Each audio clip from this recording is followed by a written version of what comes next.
Mapagpalang araw mga kahabi, saan tayo makaka-avail ng ibon na Indian ringneck parakeet.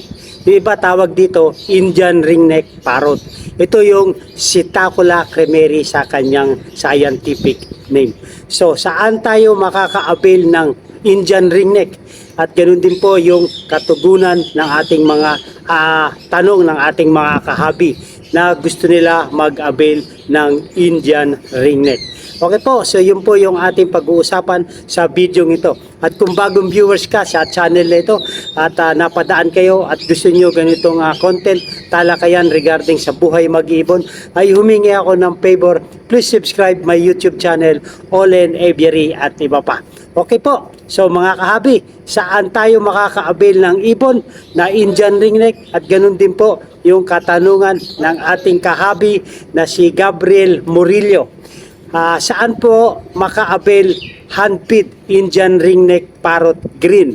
Okay po, so at ganun din po yung katanungan ng ating kahabi na si Rodolfo Torralba, pinakamura yung green. At ang katanungan po din ng ating kahabi na si Roberto Manalang, magkano yung murang Indian ringneck? Presyo po. At ganun din po si kahabi Jerry Habagon. Sir, nagbebenta po kayo. Dito po ako sa Biliran, Leyte. So yun, halos iisa po yung katanungan ng ating mga kahabi na Indian ringneck ang nais nilang bilhin na green. At ngayon, hindi lang nila nabanggit kung saang location po sila. So magbibigay tayo ng mga kahabi natin na meron pang out ng mga Indian ringneck na green or mga pinakamurang Indian ringneck. So ibibigay ko yung breeder or seller na mga kapwa nating kahabi at kayo na lang po ang mag-message kina Gabriel Murillo, kahabi Rodolfo Torralba at kay kahabi Jerry Habagon, kay kahabi Robert Manalang, or kung napanood nyo to mga kahabi ay pwede nyo rin pong i-message ang ating mga may re-recommenda na mga legit na mga breeder at mga legit na seller. Una-una po, ako po ay merong pang-out na handpid na green. Ang location ko mga kahabi ay dito sa Barangay Maunon, Ligaw, Albay sa Bicol po, Region 5. So kung merong interesado sa aking handpid na green na mutation ng Indian ringneck, ay pwede po kayong pumasyal sa ating aviary, sa Olen Aviary at iba pa. Si Gabriel Murillo hindi nabanggit kung saan ang location niya. Ako po ay merong pang out na handpid na green. So hindi ko siya pwedeng i-ship kahabi. Ang akin lang kung nais nyo ay pick up lamang po dahil medyo maselan pa po pag handpid. Baka ano tayo sa daan or sa mag-rider, baka maapektuhan o ating ipapa-ship yung handpid. Kung maaari ay pick up, mas mainam.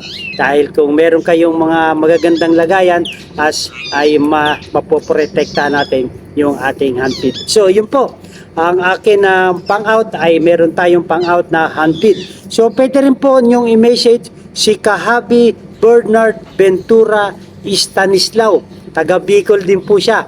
At meron din siyang pang-out na Indian ringneck na green. Yun po mga kahabi. Legit po ito. Legit breeder.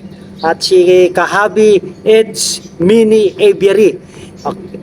Siya rin po ay legit breeder. Siya ang location niya lang po ay Cavite. Kung naghahanap kayo ng Indian ringneck, ay pwede kayo mag-inquire kay Ed's Mini Aviary. At i-recommenda ko rin po si kahabi Ronet Francisco Saludares. Siya naman po ang location niya ay Quezon City. Yung una kong pares ng Indian ringneck na green ay sa kanya ko po na-avail. Ngayon nag-breed na po yung aking na-avail kay Ma'am Ronet Francisco Saludares. Siya rin po ang nag-issue sa akin ng deed of sale. So legit po siya, CWR holder po siya ng NCR. DENR, NCR. So yun po mga kahabi. At ganun din po si Ma'am Aina Barcelon Duana ng Sorsogon. Siya naman po ay wildlife farm permit holder.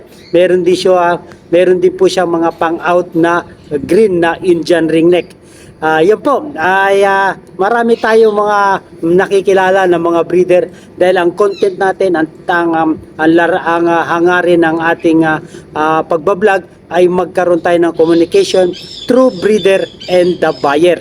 Okay po, so yun ang ating maisakatuparan na nagkakaroon tayo ng mga conversation para sa ating mga nakakiligang pag-aalaga ng mga ibon at maiwasan natin yung mga scammer at mga fake seller. So kailangan kilalanin natin kung saan tayo bibili ng legit breeder and seller. Okay, so mga kahabi, tuloy po natin.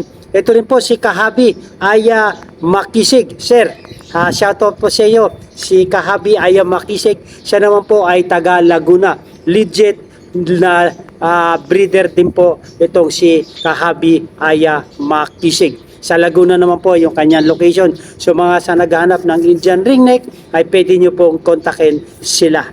At si Kahabi Makisig. So last but not the least ay si Kahabi Gray Aviary ng Cavite din po ito. Ito po ay legit breeder din po. So meron din siya mga pang-out na Indian ringneck. So hindi ko lang alam kung ano mga mutation ng kanilang mga pang-out ngayon, pero pwede nyo po silang kontakin at kayo na lang po, direct na conversation na lang po kayo, direct inquire na lang po kayo mga kahabi doon sa mga naghahanap ng mga Indian ringneck parrot.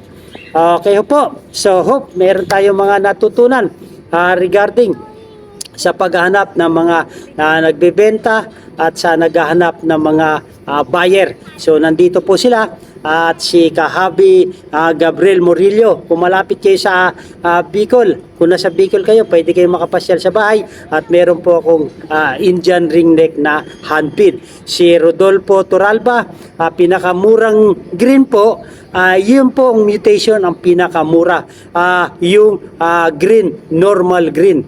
So sa handpid, pwede natin siyang i-out ng 2,500 ang isa. Sayang, pwede na yung pwede 4,000 and above. Pero hindi na po yan tataas ng masyado. Yan po ang pinakamurang mutation ng Indian ringneck, yung normal green. So depende pa rin po yan kahabi sa seller at sa breeder kung magkano ang kanyang ipipresyo sa Indian ringneck. Pero itong green po ang pinakamura. So hopefully, maraming po salamat at tayo ay nakatulong kahit sa mga simpleng kapamaraanan mga kahabi. Yung buyer and seller ay ating mapaglapit sa bawat isa nang dahil dito sa ating YouTube channel, Olen Aviary at iba pa.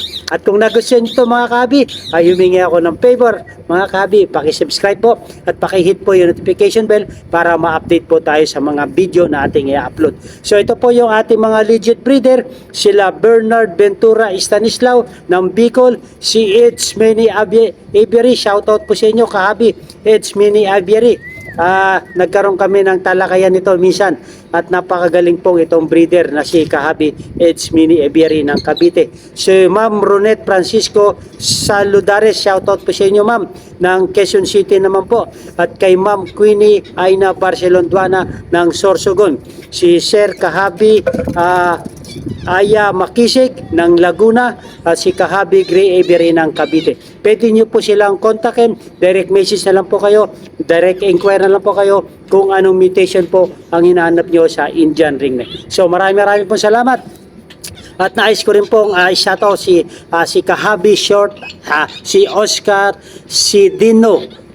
Si Dino, Idol, good evening. Pag nakauwi ako ng Ligaw Albay, pasyal ako sa aviary nyo. Idol, pwede ba?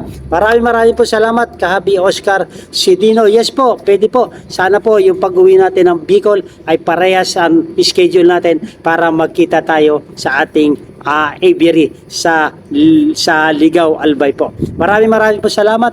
At kay Gahabi Jose Villanueva, shoutout po sa inyo.